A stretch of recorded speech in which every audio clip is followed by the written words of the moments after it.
West Bengal ముఖ్యమంత్రి గారి కుటుంబ సభ్యురాలిపైన, నళిని చిదంబరం గారిపైన, కవిత గారిపైన ఈ అన్ని కేసులు కలిపి సుప్రీంకోర్టు ఒకవైపు వింటా ఉంది.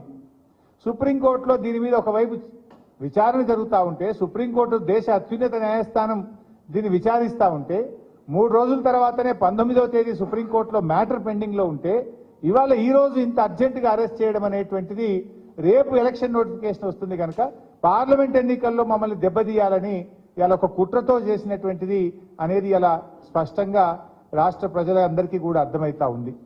అంటే ఇలా ఒక ఎమర్జెన్సీని మించిన పరిస్థితి, ఒక దౌర్జన్యపూర్వకంగా ఇవాళ కవిత గారి అరెస్ట్ జరిగింది. ఇది గతంలో కూడా జరిగింది, మీరు అందరు చూస్తున్నారు. మా మంత్రులు గంగుల కమలాకర్ గాని, ఇతర మంత్రులు, మా పార్లమెంట్ సభ్యులు, మా శాసనసభ్యుల మీద కూడా ఇలాంటి ప్రయత్నాలు జరిగినాయి. అటు ఈడీ కేసులు, ఇటు రాష్ట్ర ప్రభుత్వ అక్రమ కేసులు, ఇలా అనేక రకాల మా పార్టీ నాయకుల మీద కూడా కుట్ర జరిగింది. ఒకవైపు మా ఎమ్మెల్యేలను కొనుగోలు చేసే ప్రయత్నం కూడా ఇదే బీజేపీ నాయకులు చేసిన విషయం కూడా మనందరికీ తెలుసు. అంటే ఇది ఒక రకంగా రాజకీయంగా మా మీద కక్ష సాధింపు చర్యలకు పాల్పడతా ఉన్నారు. ఎందుకంటే ఇదంతా కూడా ఒక కక్షతో చేస్తున్నటువంటిదే తప్ప ఇంకోటేం కాదు.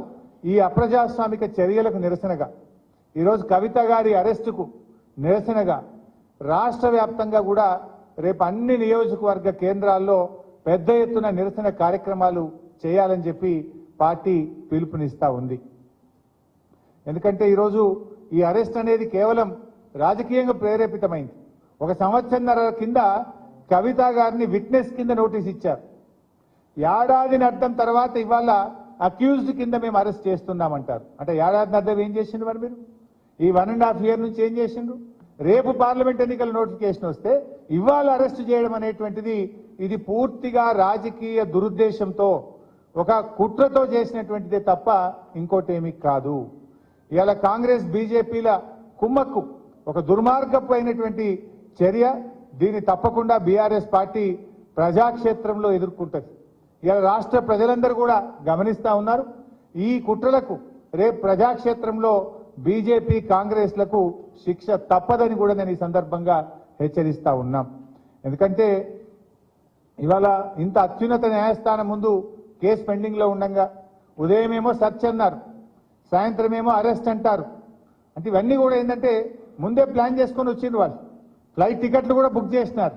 ముందేమో సర్చ్ అంటారు, తర్వాత అరెస్ట్ అంటారు. అంటే ఇదంతా ఒక ప్లాన్డ్గా మధ్యాహ్నం తర్వాత వచ్చి కోర్టుకు కూడా పోకుండా, కోర్టుకు కూడా అవకాశం లేకుండా మధ్యాహ్నం 2 తర్వాత వచ్చి సాయంత్రం 6 తర్వాత కోర్టు టైం అయిపోయాక అరెస్ట్ అంటారు. అందులో రేపు శనివారం, ఎల్లుండి ఆదివారం.